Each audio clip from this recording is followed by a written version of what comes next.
بسم اللہ الرحمن الرحیم۔ اکرمہ بن ابو جہل اپنے باپ کے نقشے قدم پر چل رہا تھا، کیونکہ وہ اپنے باپ دادا کے دین پر یقین رکھتا تھا۔ وہ دین اسلام کے سخت خلاف ہی نہیں بلکہ وہ ان لوگوں سے بھی نفرت کرتا تھا جو اپنے باپ دادا کے بتائے ہوئے دین کو چھوڑ کر اسلام قبول کر لیتے تھے۔ جنگ کے دوران ابو جہل کو قتل ہوتے ہوئے اکرمہ نے اپنی آنکھوں کے ساتھ دیکھا تھا، اور اس لیے اکرمہ نے قسم کھائی تھی کہ وہ جب تک اپنے باپ کے قاتل سے بدلہ نہیں لے گا تب تک وہ سکون سے نہیں بیٹھے گا۔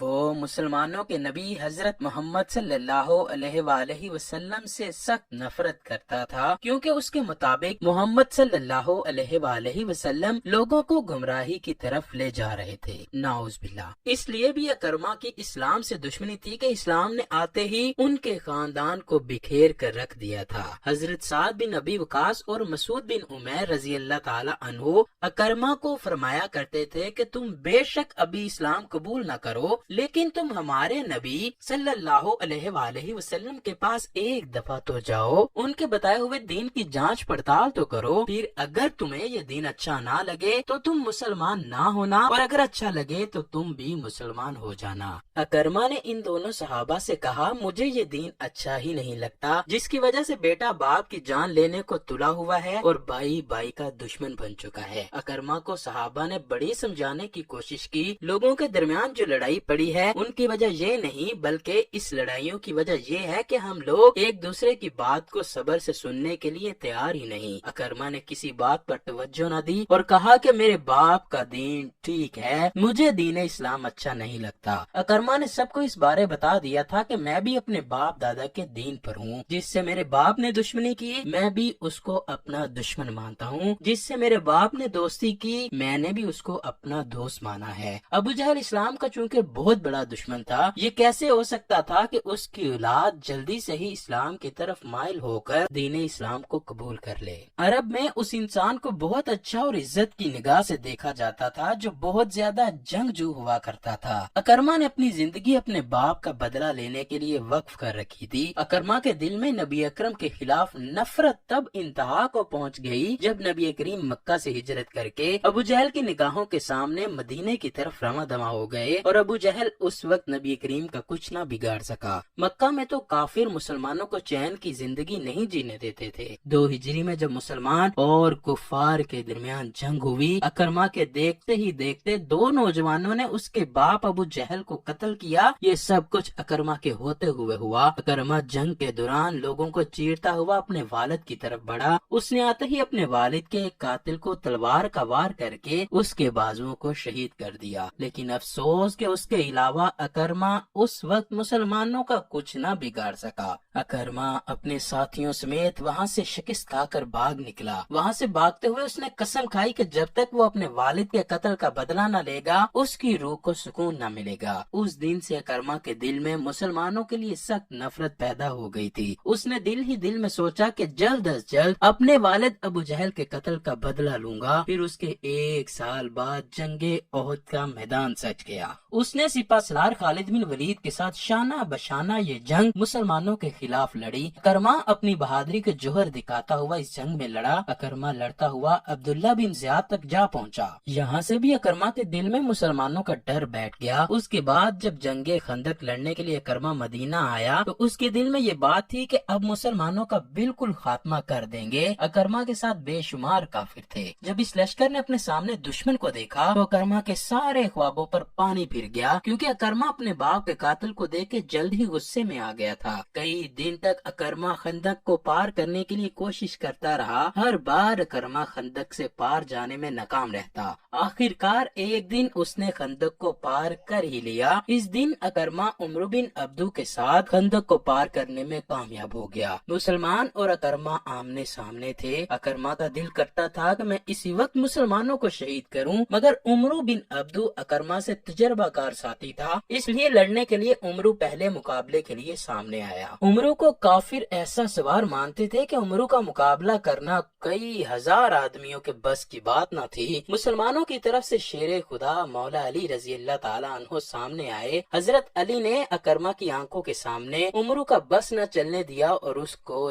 جلد ہی موت کا مزہ چکھا دیا۔ جب حضرت علی نے نے عمرو کا قتل کیا تو اکرما کے دل میں پھر سے خوف بیٹھ گیا جو پہلی جنگوں میں تھا۔ اکرما کو اس بات کی سمجھ نہ آتی تھی کہ جب بھی مسلمانوں کے سامنے مقابلہ کرنے کے لیے آتا ہوں تو اس کے اندر خوف کیوں بھر جاتا ہے۔ جب حضرت علی نے عمرو کو قتل کیا تو اکرما وہاں سے بھاگ نکلا اور خندق کو پار کرتا ہوا واپس چلا گیا۔ جب جنگ خندق میں مسلمانوں کو فتح ہوئی تو مسلمانوں کے حوصلے بڑھ گئے۔ مسلمانوں کے دل میں یہ بات بیٹھ گئی کہ آج کے بعد ہم کو شکست نہ ہوگی۔ کافروں کے حالات یہاں تک آ گئے کہ ان کا سردار ابو سفیان صلح حدیبیہ کو برقرار رکھنے کے لیے مدینہ آیا۔ جب وہ مدینے میں پہنچا تو کسی بھی مسلمان نے ان کو کوئی اہمیت نہ دی۔ مسلمانوں کا یہ رویہ دیکھ کر وہ مکہ واپس چلا گیا۔ پھر وہ وقت آیا کہ جب مسلمانوں نے مکہ پر حملہ کیا تو اکرما اور اس کے بڑے بڑے ساتھیوں نے آپس میں یہ فیصلہ کیا وہ کبھی بھی مسلمانوں کو مکہ میں داخل نہیں ہونے دیں گے، مگر اس کے پاس ایسی خبر پہنچی جس خبر نے اس کو بے بس کر کے رکھ دیا۔ وہ خبر یہ تھی کہ مکہ فتح ہو چکا ہے اور ابو سفیان نے اسلام قبول کر لیا ہے۔ ابو سفیان کا ہر کسی کے لیے کھلا اعلان تھا کہ جو کوئی بھی پناہ چاہتا ہے میرے گھر آ جائے۔ یہ خبر سن کر سب کافروں کی کمر ٹوٹ چکی تھی۔ اکرما نے یہ سوچا کہ ہم اپنے باپ کے قاتل کو کس طرح معاف کر سکتے ہیں، ہم ان کے سامنے کس طرح بے بس ہو سکتے ہیں۔ یہ کہاں کی غیرت ہے کہ ہم اپنے باپ کے قاتل کے سامنے ہتھیار ڈال دیں۔ اس نے اپنے کفار ساتھیوں کو جمع کیا اور مسلمانوں کو نقصان دے کر وہاں سے جانے کا ارادہ کیا۔ اکرما نے بھاگ کر ایک پہاڑی کے پیچھے جا کر پناہ لی۔ حضرت خالد بن ولید کا ایک 14 آدمیوں پر مشتمل لشکر اس کے پیچھے گیا۔ اکرما کے ساتھی 17 تھے۔ اکرما نے سوچا یہ اچھا موقع ہے۔ اس کے لشکر نے مسلمانوں کے 4 ساتھیوں کو تیروں سے خون و خون کر دیا۔ اس کے بعد اکرما ان پر ٹوٹ پڑا۔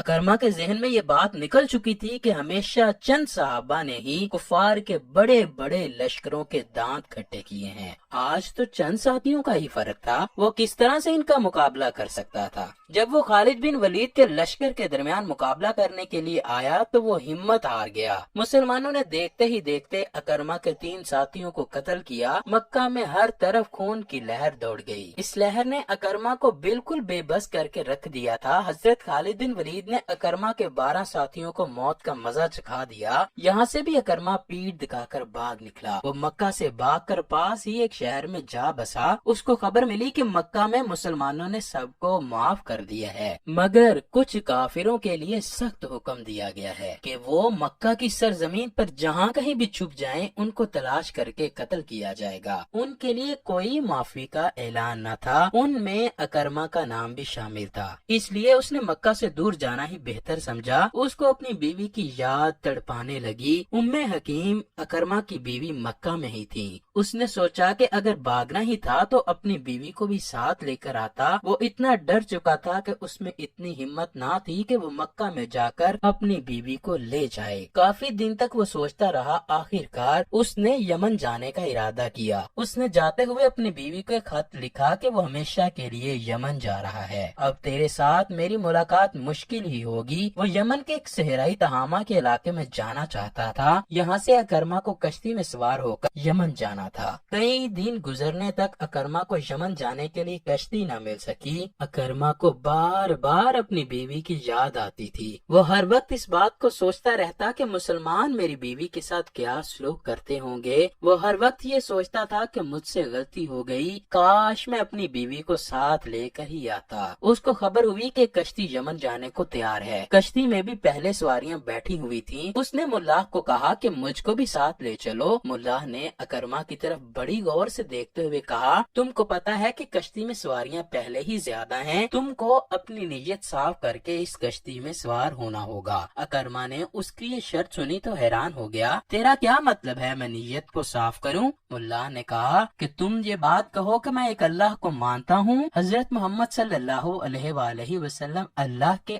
آخری نبی ہیں۔ اگر تم یہ الفاظ کہو گے تو مجھے یقین ہو جائے گا کہ تمہاری نیت صاف ہے۔ اکرما نے اپنے دل ہی دل میں سوچا کہ جس کلمے کی وجہ سے میں اتنی مشکلات کا سامنا کر رہا ہوں، میں اس کلمے کو کس طرح پڑھ لوں؟ اکرما نے جواب دیتے ہوئے کہا، مجھے تو لگ رہا ہے کہ تم نے بھی اپنے باپ دادا کا دین چھوڑ دیا ہے، میں نے تو اس کلمے سے انکار کرتے ہوئے اپنا سب کچھ چھوڑ دیا ہے۔ ملا نے کہا کہ اگر تم اس کلمے کو نہیں مانتے، اپنا گھر بار چھوڑا ہے، تو تم جیسا بدقسمت انسان کہیں نہیں ہوگا۔ کشتی کے ملا نے یہ الفاظ اکرما کو کہے تو اکرما ملا کے ساتھ جھگڑا کرنے لگا کہ اچانک ایک عورت کی آواز آئی، اے میرے چچا زاد بھائی، کہاں جانا چاہتے ہو؟ اکرما کو یہ آواز جانی پہچانی لگی۔ اکرما نے جب اس عورت کی طرف دیکھا تو وہ اس کی بیوی ام حکیم تھی۔ اکرما کی بیوی کہنے لگی، اے اکرما، میں حضور اکرم کی بارگاہ سے ہو کر آ رہی ہوں۔ اکرما کو یہ بات سن کر یقین نہ آیا۔ اکرما نے پھر پوچھا، اے میری بیوی، تم یہ کیا کہہ رہی ہو؟ ام حکیم نے جواب دیا کہ میں سچ کہہ رہی ہوں، اللہ کے پیارے نبی نے سب کو معاف کر دیا ہے۔ اللہ کے نبی صلی اللہ علیہ وآلہ وسلم بہت ہی سخی دل انسان ہے۔ میں نے آپ کی پناہ کے لیے بھی حضور اکرم کو درخواست کی تھی، اس لیے اللہ تعالیٰ نے اور اللہ کے رسول نے آپ کو یہاں پناہ دے دی ہے۔ اکرما نے اپنی بیوی سے پوچھا، کیا تم نے خود میرے بارے میں محمد صلی اللہ علیہ وآلہ وسلم سے بات کی تھی؟ بیوی نے جواب دیا، میں نے خود بات کی تھی، پھر مجھے آپ کا خط ملا کہ تم یہاں سے یمن جا رہے ہو، میں اپنی جان کو خطرات میں ڈالتے ہوئے یہاں پہنچی ہوں۔ بیوی کی آنکھوں میں آنسو دیکھ کر اکرما غصے میں آ گیا اور کہنے لگا، مجھے بتاؤ تیری جان کس نے خطرے میں ڈالی تھی؟ میں اس کو قتل کیے بغیر نہیں چھوڑوں گا۔ بیوی نے جواب دیا کہ میں مکہ سے نبی اکرم سے اجازت لے کر تجھے تلاش کرنے کے لیے ایک رومی غلام کے ساتھ وہاں سے نکل آئی۔ وہاں سے آتے ہوئے راستے میں غلام کی نیت خراب ہو گئی، اس نے مجھ سے زبردستی کرنے کی کوشش کی۔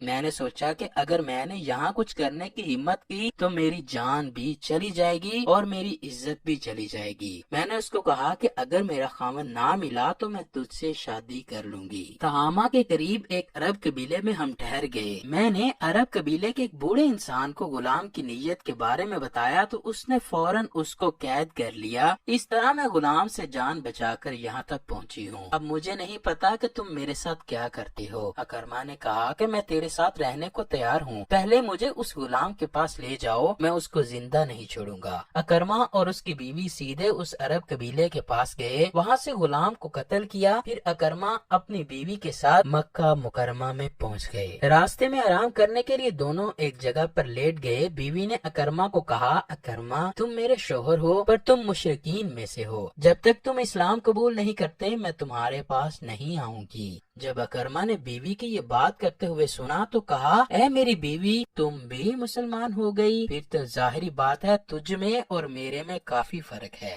بیوی نے جواب دیتے ہوئے کہا، اکرما میں اس امید کے ساتھ تیرے پاس آئی ہوں کہ تم بھی اسلام قبول کر لو گے، اگر تم نے اسلام قبول نہ کیا تو ہم دونوں ایک دوسرے سے علیحدہ علیحدہ ہو جائیں گے۔ اکرما اپنی بیوی سے بہت پیار کرتا تھا، وہ اسلام قبول کرنے پر مجبور ہو گیا۔ جب وہ مکہ پہنچا تو اللہ کی طرف سے اکرما کی خبر حضور اکرم صلی اللہ علیہ وآلہ وسلم کو وحی کے ذریعے سے پہلے ہی کی جا چکی تھی۔ یہ وحی کے ذریعے خبر اس لیے دی گئی کہ صحابہ کرام اکرما کو کافر سمجھ کر قتل نہ کر دیں، جو کہ مسلمان ہونے کی نیت سے یہاں آ رہا ہے۔ نبی کریم نے صحابہ کرام کو بتایا کہ اکرما آ رہا ہے، اس کے والد کو گالی مت دینا، مرے ہوئے آدمی کو گالی نہیں دی جاتی کیونکہ اس کے عزیز و اقارب کو غصہ آئے گا۔ کچھ وقت کے بعد اکرما اور اس کی بیوی آپ صلی اللہ علیہ وآلہ وسلم کی بارگاہ میں پیش ہوئے۔ اکرما کا دل کانپ رہا تھا، اس نے ڈرتی ہوئی آواز میں کہا، اے اللہ کے رسول، میری بیوی نے مجھے بتایا ہے کہ آپ نے مجھے مکہ میں رہنے کے لیے اجازت دے دی ہے۔ تو نبی کریم نے فرمایا، ہاں آپ کی بیوی سچ بول رہی ہے۔ نبی اکرم کے منہ سے یہ الفاظ سن کے اکرما گہری سوچ میں پڑ گیا کہ ہم نے تو جہالت میں ہی زندگی بسر کر دی۔ اکرما نے کہا، اے اللہ کے نبی، مجھے فرما دیں کہ مجھے مسلمان ہونے کے لیے کیا کرنا ہوگا؟ نبی کریم نے اکرما کو کلمہ پڑھا کر مسلمان کیا۔ اللہ کے نبی نے اکرما کو نماز، روزہ، حج، زکوٰۃ کو ادا کرنے کی تلقین کی۔ اکرما کہنے لگے، اے اللہ کے رسول، آپ سچے رسول ہیں، اللہ ایک ہے، صرف اسی کی عبادت اب سے میں کروں گا۔